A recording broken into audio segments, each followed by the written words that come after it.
you ever joke about suicide in front of me again, alright? That's just stupid. Entertaining, that's me. Okay, stop right there, stop. No, God. Lovely.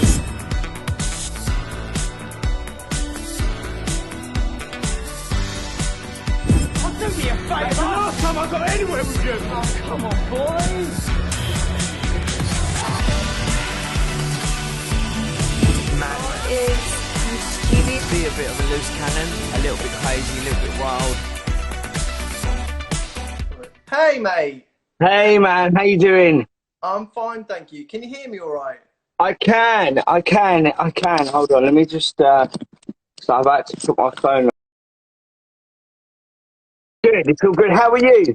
Yeah, fine, thank you, buddy. Thanks ever so much for doing this with us. I really appreciate it. You got the video okay?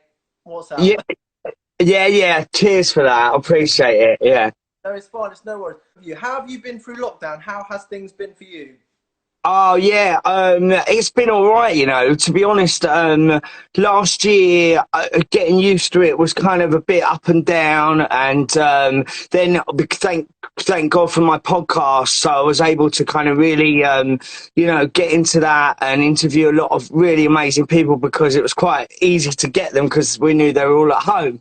So a lot of people said yes, which I'm really grateful for. And I got to chat to a lot of my old friends from Hollyoaks or that I'd worked with, or just good friends that are in the business, because it's all to do with mental health and the arts. And obviously we were suffering a lot with, not being able to, I had a play that got cancelled and, not being able to film, and it was tough, man. It was tough, but it was about getting creative. For me, it was all about, okay, what can I do to entertain myself? So I started doing some mad videos, and promote my podcast and interview people and just kind of keep busy. And I got really creative. I wrote a couple of scripts. I ended up managing to film a couple of things at Christmas time. And then now slowly, things are picking up and I'm about to go in the theatre, be like one of the first people of that, group to get back on stage since it's all been closed. So I've been very fortunate. That's good. I think, to be honest, speaking to obviously various people, I find a lot of creative people like yourself and like me, we've all had to think of ways around stuff. And I do think, however hellish it's been, some parts of it, it has caused us to kind of go, right, I'm an entertainer, I'm a creator, I'm an artist.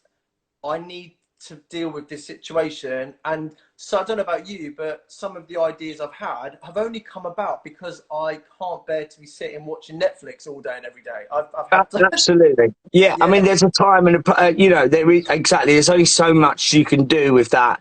And, and it's cool getting into series and like, there's been amazing stuff and I have enjoyed that, but it comes a time where it's like, right, I still need to work. I need to do things. I need to keep my brain busy. And, having ADHD kind of is one of those things where if I don't channel it in the right way, then I can be in trouble. So the great thing about ADHD is that it can be very creative, and it has to be stuff that I enjoy. And obviously I enjoy talking to people and, but I also enjoy, coming up with stuff that I love in the arts, and it gave me a real chance to do that. And I think I accessed it in the right way, whereas previously, before I even knew I had it, I wasn't accessing it in the right way.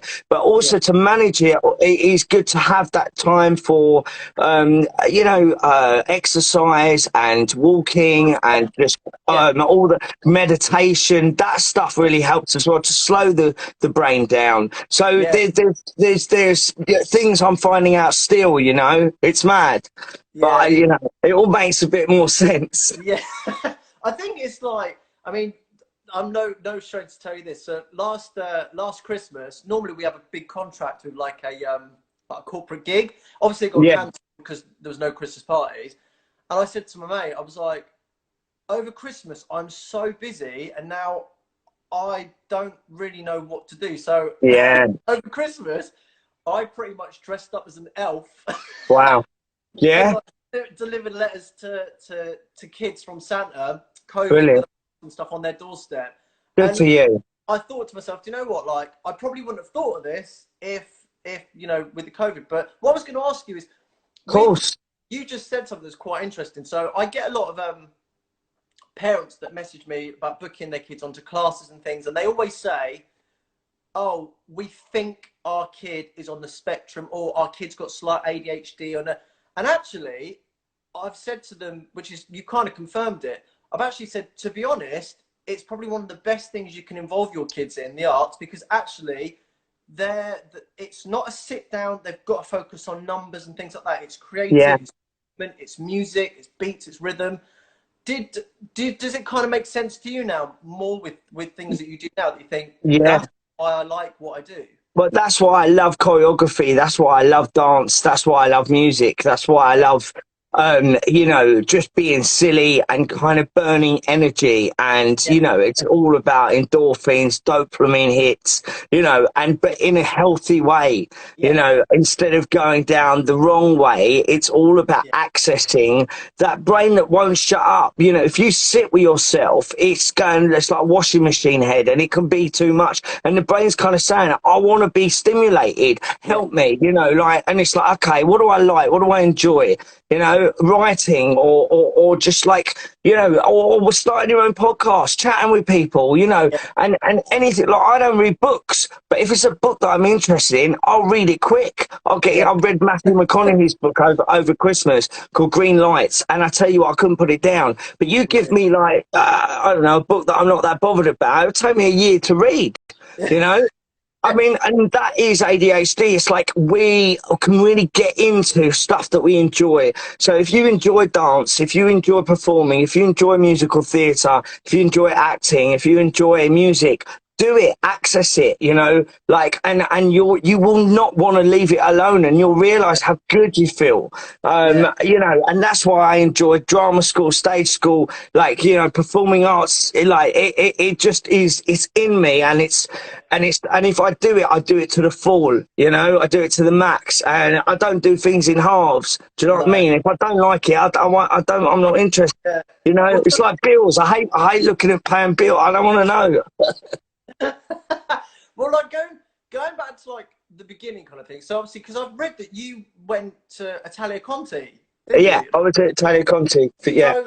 So they always say, like, normally I always say, like, obviously in three, it's the acting, the singing, and the dancing. Where would you put in order of like the not least favorite, but the things like the least.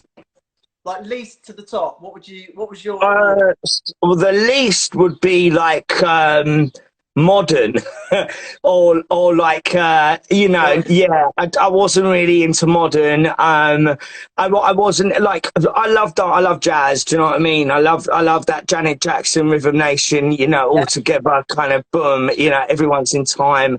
I love dance, but like acting is my top. And I originally, when I got into Conti's, I said I want to do the acting degree. I want to do that for 3 years. And they said, do you know what? You need to be an all-rounder in this game. You should do the performing arts diploma.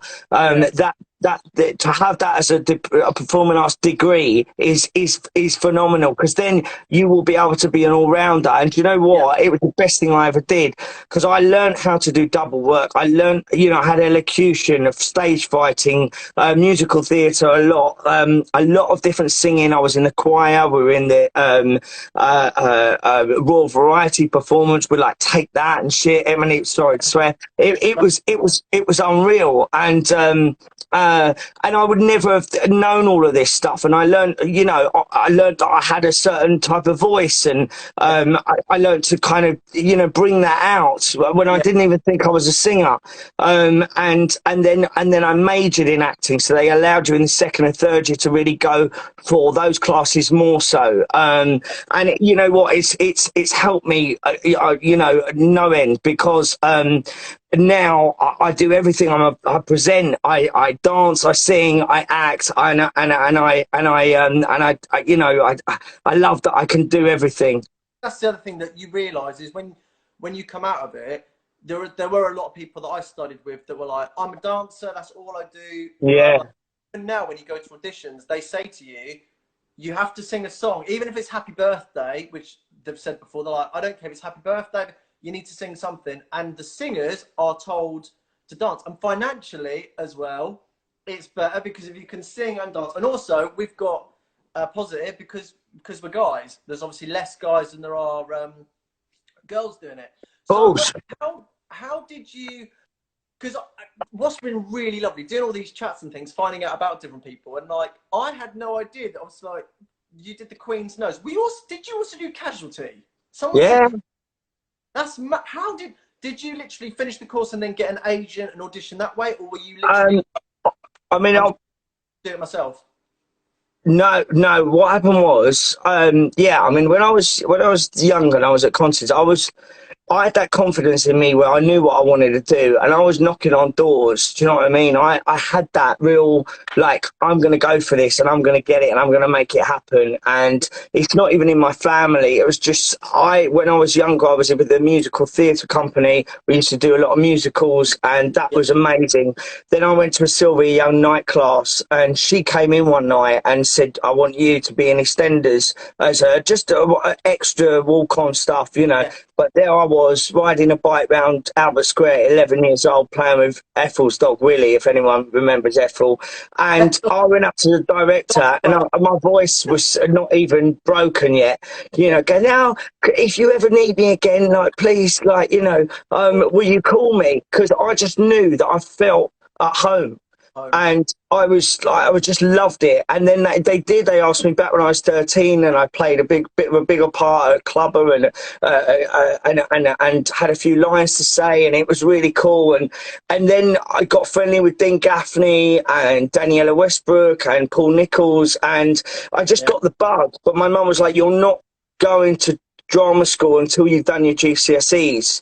And so I was like, fair enough. So when I was 16, I couldn't wait, and I auditioned and I got into Conti's, and it was amazing. And it's expensive, do you know what I mean? Not everyone can go. I think that's what's so crippling sometimes, is that the talent that people have got, and also some people that are bought places, which I used to find really unfair, because, you know, bank of mummy and daddy. And I don't think they truly, some people, not everyone, but there's been a couple of people that have bought their place and they don't appreciate the chance that they've got in that, you know, that wanted to do it. And you're like, every class and every audition, it's mad. Well, that's why Sylvia was so amazing, because after Conti's, when I left there and I was in a boy band as well, and I was modelling a lot. I had a great modelling agency, but I realised I wanted to do more than just get my photo taken. I needed to speak. And these models were gorgeous, and I was like nowhere as tall or as, you know, and I got a few editorial stuff, but never catwalk because I wasn't tall enough. And I knew that acting was my thing, and I went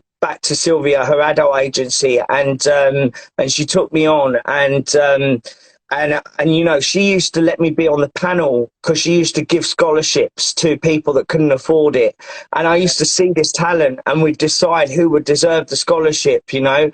And I remember going to Arts Educational in Chiswick for grants, to get a grant every year, and it didn't quite happen because it didn't quite. My area didn't quite, I don't know, or the earnings of my parents, it didn't quite get there. But you know, it was really interesting to go for that, because it was a lot of money. My dad had to work very hard, and I'm very grateful that he gave me that opportunity. But when Hollyoaks came about, you know, for me, it was like this new soap, and it was exactly what I wanted to do, because I watched 90210, which was like this American kind of series that was a bit like what Hollyoaks was going to be, but the British version. And, you know, and I went and studied method acting at that time at the Lee Strasberg Method Acting School. Anne Strasberg, his wife, opened it in Camden.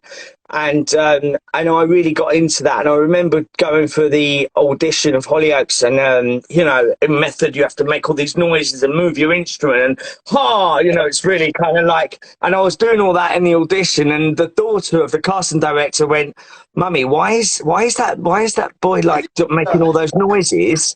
And she went, because he's a proper actor. That's what real actors do. And I was just like, and then they called me up, and I split up with my girlfriend. I was really down. I was on a double-decker bus, and they said, you've got a recall going to Liverpool. You've got to go up there. And it was like, there was probably about 50 people, elimination, people going. And I was like, oh, they're still keeping me here. And then, boom, Phil Redmond comes in and says, right, I want you to improvise with this person. This might be your mum, it might be your sister. And I went for it, man. I knew it was my chance. And I had no fear. You know, I had fear today. Back then, I had no fear. What would be really nice is like, I put this on edit and put it onto YouTube bit, and I show some of these to like my students. What would you say, like your personal experience, like being a guy and being involved in performing arts and things like that? You do get the stigma attached and things like that. And I love the fact that when kids, I go to schools and I do workshops, the amount of times I've walked in and you get, oh, it's a boy. Oh my God. Oh, it's a guy teacher. Because they have like, you know, Jane Fonda aerobics teacher in their head.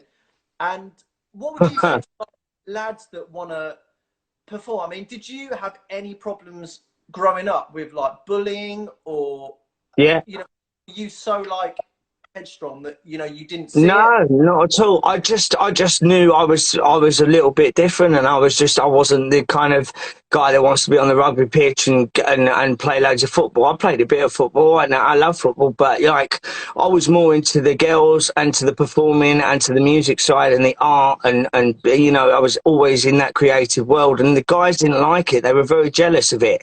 Yeah. And they kind of bullied me a lot, you know. Like, they were very anti-Semitic. I'm Jewish. They were really horrible to me, and you know, I got badly bullied. And but when I went to contests, yeah, I didn't want to wear tights, but like at the end of the day, I just stuck up for myself and said, I'm wearing tracksuit bottoms, sorry, like for ballet, you know. And but to be honest, I thought, and when I realised ballet is the centre of dance, and it is amazing, and there's something so special about ballet and that strength and that core, and you know, and it really opened my eyes. And there were like 9 guys in Conti's, or 11 guys, and about 200 girls, and 6 of them were gay. Yeah. And basically 2 of them ended up gay. So there was only about 3 of us left. So I mean, it was like, yeah, it was great for me. But you know, but they were lovely, and you know, you had the really camp ones, the really ones you wouldn't even realise, you know. But we all in it together, and we were just there because we were passionate about what we did. And my son is 5, and he's very into kind of, like, he's like me. He's not into the macho stuff. He's 5 years old. He you know, he wants to play with dolls. He likes pink. He likes, you know, and I encourage that. I don't care. I love it. And if he wants to dance and he wants to, good. Like, I mean, I already got him an agent recently, you know.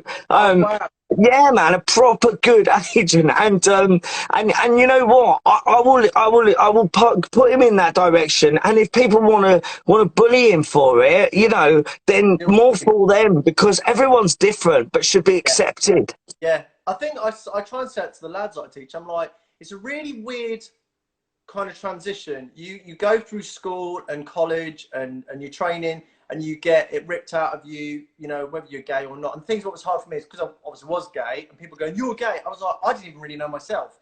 And you go through like the prejudice and the bullying and stuff, but then there's this moment where suddenly you are going to these parties and you're going to these amazing events and you're mingling with different people, and not just celebrities, but talent, really amazing. And suddenly, oh, can you get us in? Oh, can you get us backstage? Oh, of course.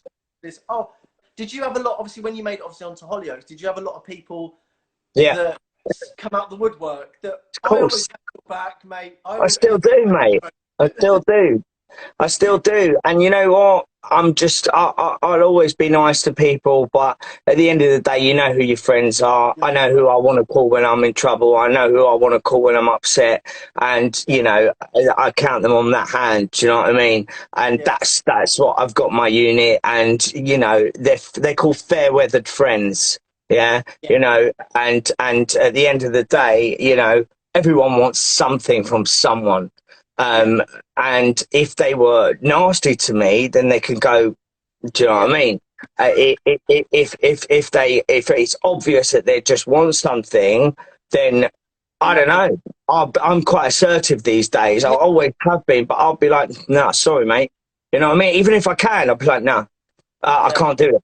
But I will always try my best if I think they're all right. But you yeah, know, you treat people the way you know you want to be treated, and there'll always be those type of people. And when I wasn't well, you know, that's when you see who's there for you and who's not. And it's very sad actually because there's a lot of friends that I had that I was very close with from Hollyoaks and stuff like that. And when I wasn't good, um, people stayed well away and never actually, you know, stayed with me and saw that it was an illness rather yeah. than, Which oh, is he's really, just, you know, yeah, gone down the wrong route.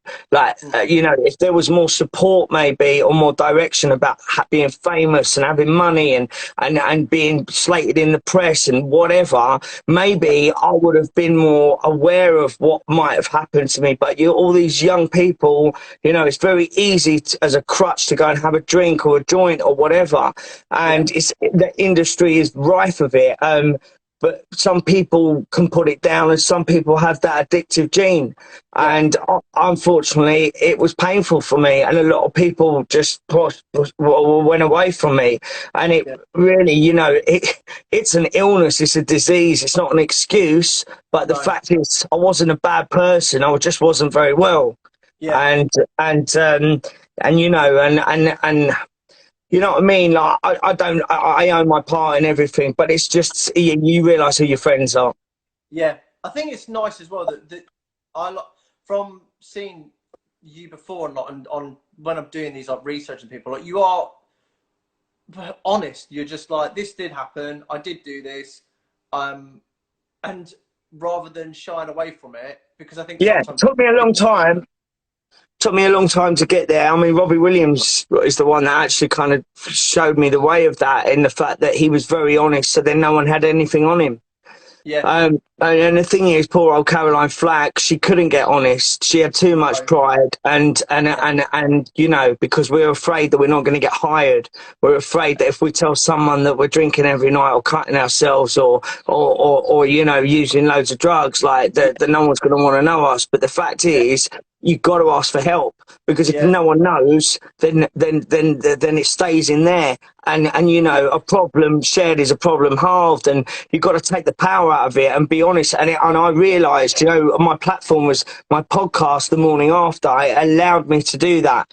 yeah, And by doing that, people actually thought, bloody hell, you know, he's all right, man. I can relate to that. I yeah, can actually understand. He wasn't just some nut on Love Island, like getting really drunk and starting fights and all that. Like, he actually wasn't very well, and no one actually. And I yeah, couldn't say anything to anyone because I was unaware of it.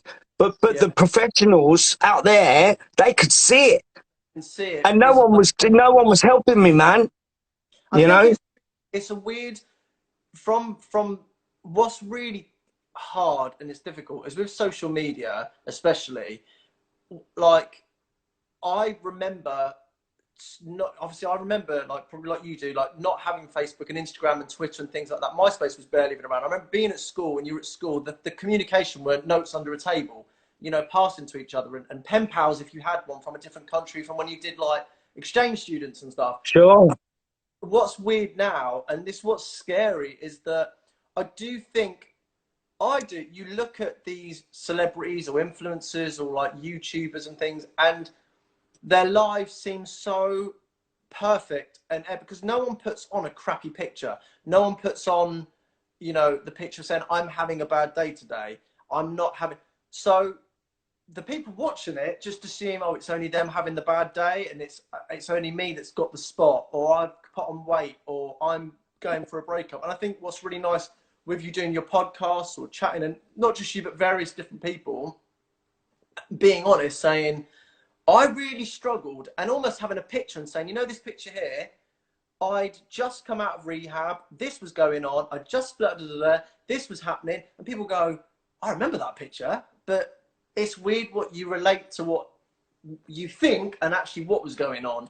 Do you think social media, like, I know it's a bit of a double-edged sword, but with all the issues and the problems and the, you know, the you know, the kind of the ups and downs of the whole career that you've had, social media obviously was very different back then to what it is now. Do you think it would have been easier if the social media you had now was what you had back then? I didn't have social media, but there wasn't social media. There was just the newspapers, and Yes. and they wrote whatever they wanted to write, and they told people who this guy was. Yeah. And then the people would just see the headline and not probably even read on, which Yeah. actually, if it's only at the end of the story where you actually get the whole facts and go, well, actually, Yeah. and it's, I don't know if people know, but it's only if it's in quote that it means it's true. All the other Yeah. shit is shit. It's just Like, rubbish. Yeah. No, it's just it's made like, up.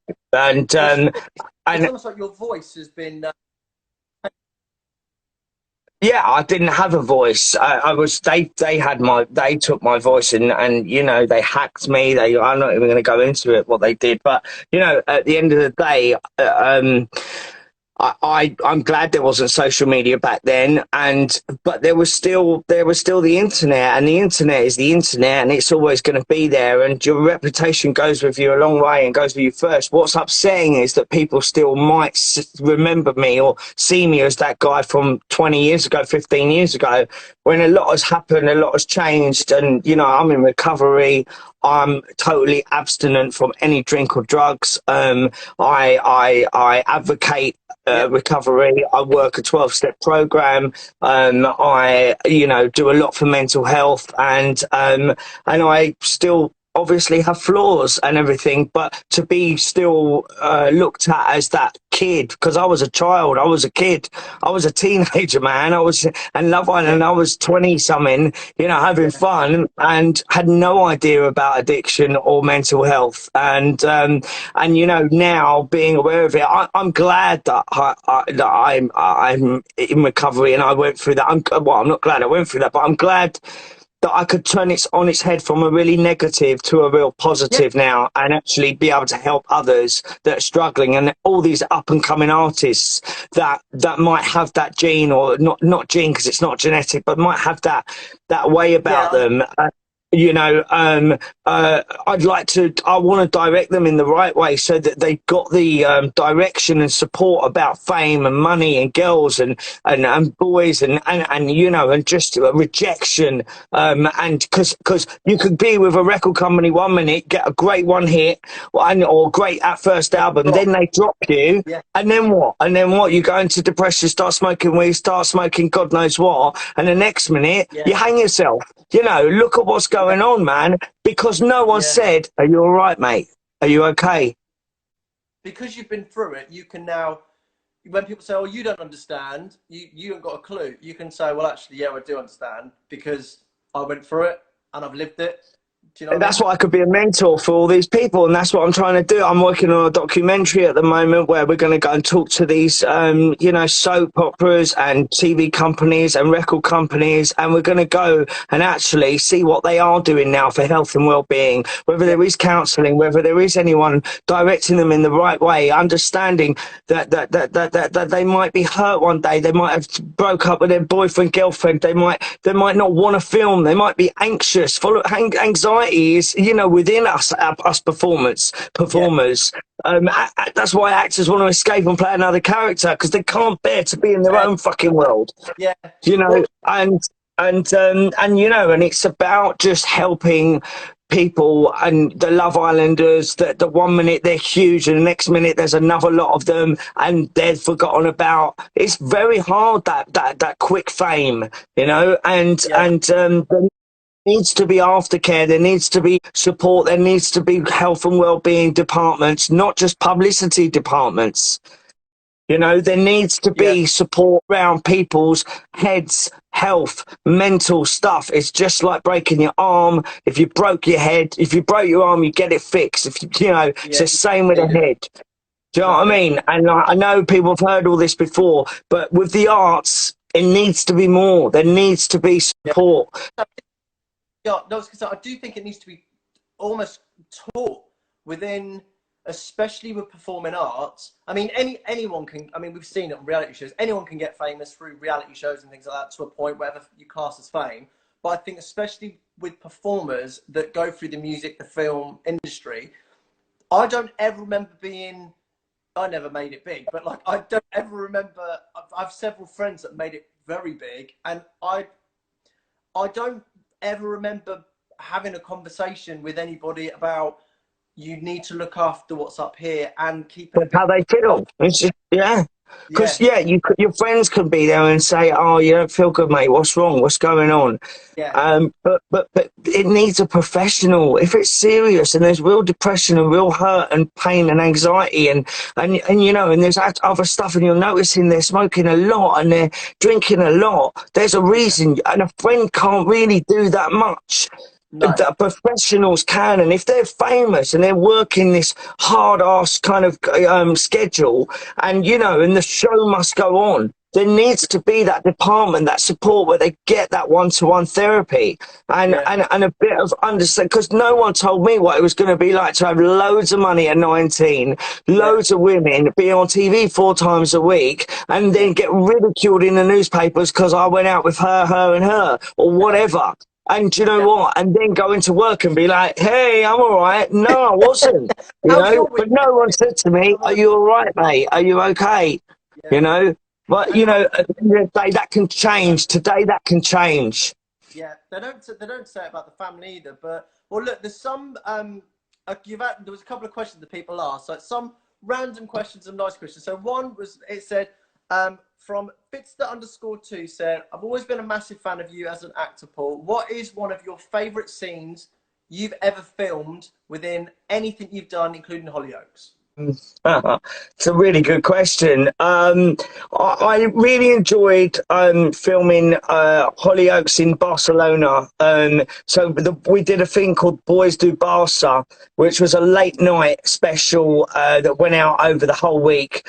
And Yeah, we all got to go to Barcelona, and we got to be on the pitch Nou Camp, where you know, Barcelona play football, yeah. and we got to kind of film some amazing stuff there, and it was just so much fun getting chased by a gang of Spaniards. But I said, was that the bit I put in your? Yeah, Yeah, that's winning. and you know, it's on your promo, man, and it was just brilliant, like working with James Redmond and Gary Lucy and you know, Yeah, Nick Pickard and all those great guys, and Ben Hull and you know, and it was the boys, man, and we just had such a blast, and that was a lot of fun. I mean, a lot of Hollyoaks, I had so much fun working with Jimmy McKenna, who's still in it, Mr. Osborne, and you know, you know, yeah. I mean, for me, probably one of my best jobs was the Kate Moss commercial that I did for Rimmel, which is where I spent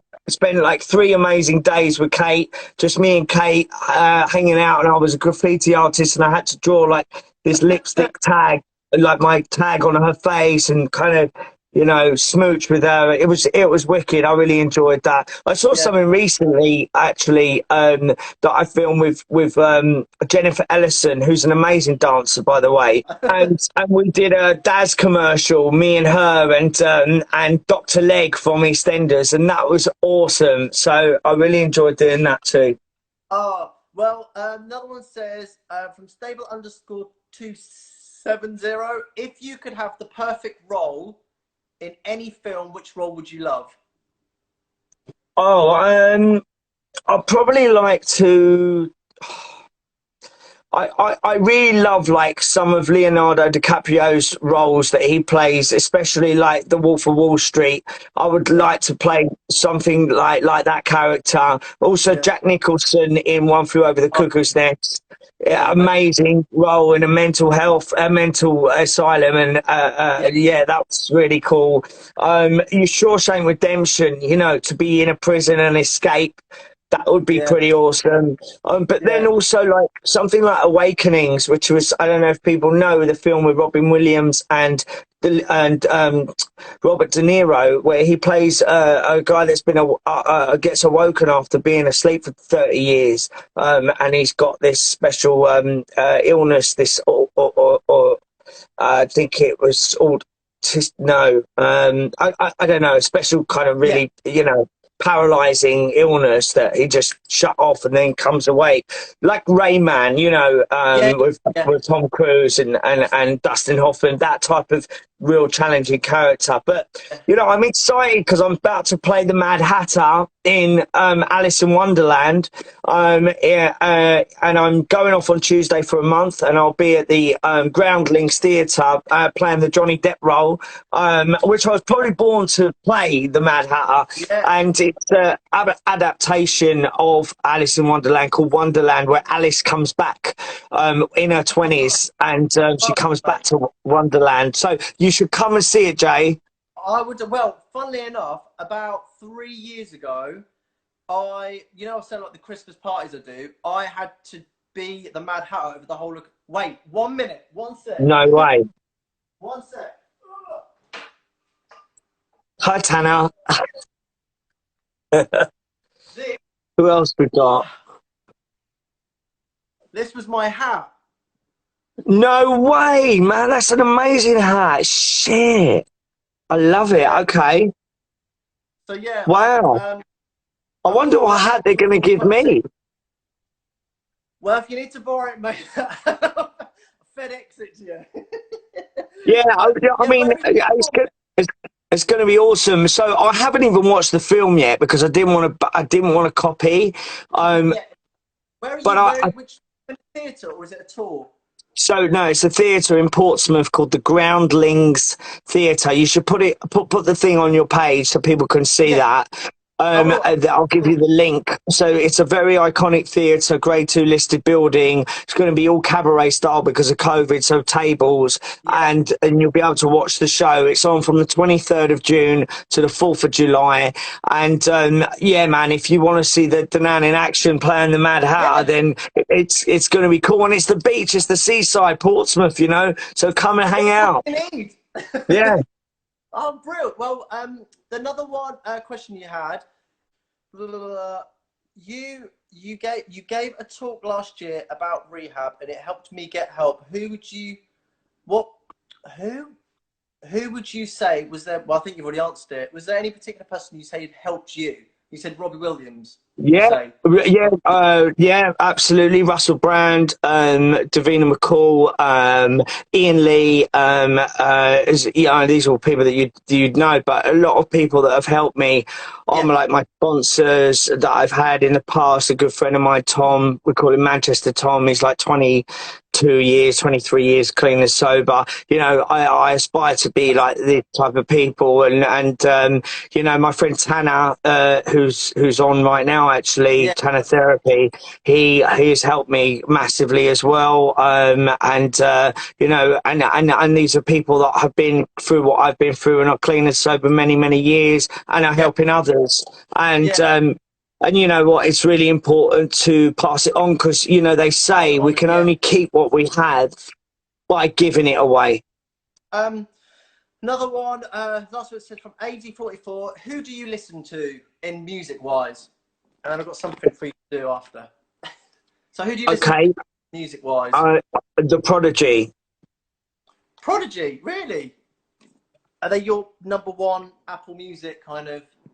They're I mean, you know, they're my everything. I love them. I love the Prodigy. I love Pearl Jam. I love Cypress Hill. I love the Wu-Tang. I love you know, a lot of artists like Dave that's you know, coming up like that's huge, and I love the Chili's. I love the Smashing Pumpkins. Who does your son listen to? My son, Dolly Parton. That's quality. Yeah, he knows all the words. He's watched all the documentaries. He's 5 years old. He loves Dolly.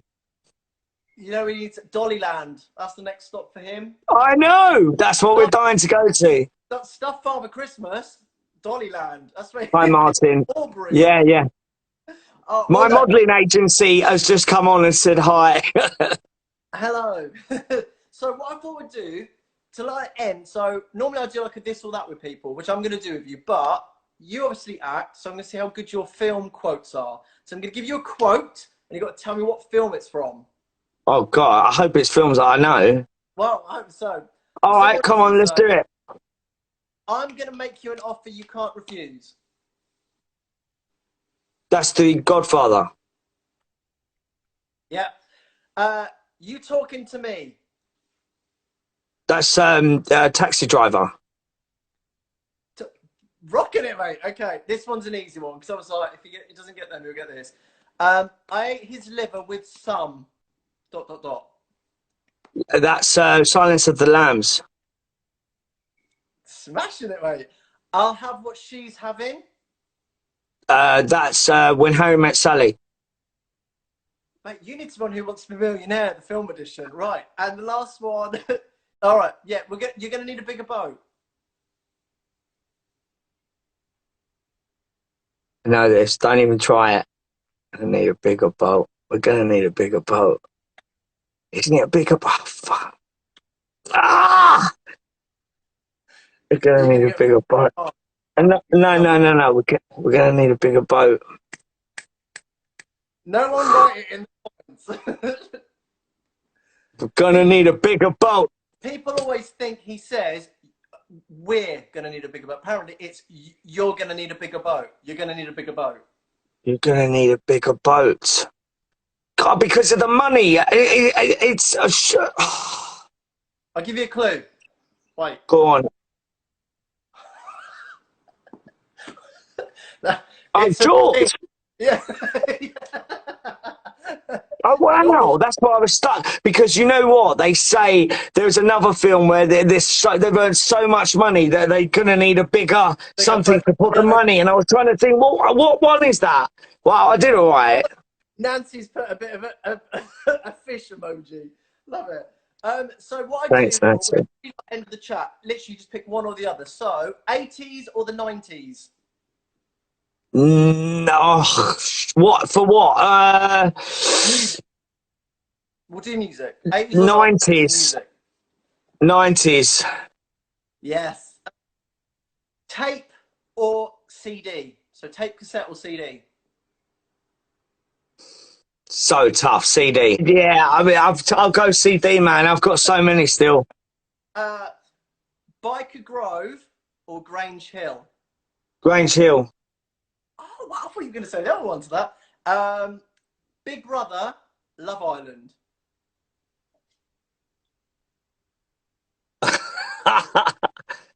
Oh man, Big Brother. Celebrity though, not the normal one. Not the normal one. The celebrity Big Brother. Just yeah, and they don't. The thing is, there isn't a celebrity Love Island. They need to do one. It should. New York or London? But then maybe you were asking me what I prefer to be on. Was it Love Island or Big Brother? Mate, however you interpret it. It's very, yeah, that's cheeky. I don't bloody know. Right, anyway, whatever, I've said it now. Go on, New York or what? London? New York or London, yeah. London. Night in or a night out? Night in. EastEnders or Coronation Street? EastEnders. Yeah. Presenting or acting? Acting. And the last thing is, what would you say, to sum up, is your best bit of advice you would give to anybody? Your top tip, your best bit of advice, something you live by? What is your thing? Never give up. Never give up. Never give up. Never give up. Ask for help. And you know, the opposite to fear is faith. Have faith. I like that. The opposite to fear is faith. I'm napping that. That's going on the gravestone, mate. That's good. I like that. That's really good. Well, honestly, thank you so much for doing this. It's been really, really lovely. And to be fair, for anyone that's watching this, I literally messaged you, like, because the person I was supposed to have today cancelled. And what? You were like, yeah, I'll do it. And it's been really lovely. I'm sloppy seconds. I'm sloppy seconds. You having a... Who was this person? I want to know who it is. I'll DM you, mate. No, all right. Honestly, having yourself and how well you're doing, not just as like a, you know, chatting to me like this, but like as with your kid and stuff, and your TikTok, your videos, on your Instagram. Maybe. Who's the guy you pushed in the water the other day? No, that was me that he pushed. I was diving. Oh, was it you? Because I was. Yeah, I'm not that big. I know I've put on a bit of weight, but shit. because I saw the cap because you got the cap, didn't you? Because I was like, I like the baseball cap. No. I dived. That's what I said. It was my first dive of 2021. Yeah, I dived in this water in the sea. It was great. I had a really good. He kicked me in, but well, he pretended to. Yeah. I didn't even know he'd done that until I watched it back. But yeah, no, it was really cool. It's really amazing to just get out there and to have a swim and stuff. So, but no, I really appreciate you asking me on, mate, and good luck with everything. No, honestly, it's been a pleasure. So the Wonderland. So when is it? Just say again. So yeah, you can. So there's a new episode of The Morning After, Paul DANAN, The Morning After podcast. It comes out tonight at midnight. It's a really good one, and it talks a lot about my new play, which is called Wonderland, based on Alice in Wonderland, and it's in Portsmouth from the 23rd of June to the 4th of July at the Groundlings Theatre. Hurry up because tickets are selling fast. When can people get tickets from? Just from the now they're available. Groundlings, as in Groundlings, Lings Theatre in Portsmouth. Get your tickets, and I'll come and say hello after, and we'll have a laugh. See me as the Mad Hatter, because it's probably the role I was born to play. And also, just to let you know that I am hosting, I'm presenting and hosting this huge Big Brother event. It's a Big Brother reunion. We've got from Only Way is Essex performing. We've got the Cheeky Girls. We've got a rapper that I look after called Prime Sinister. He's going to be doing a wicked set. We've got DJ Ross Mack.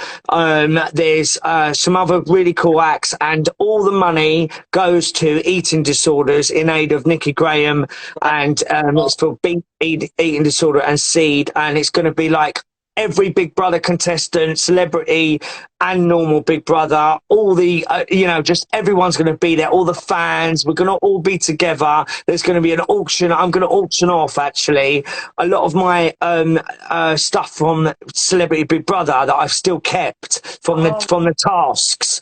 So, So I've got like my cheerleading outfit. I've got like my spy outfit that I did with Brandy Glanville from The Real Housewives of Beverly Hills.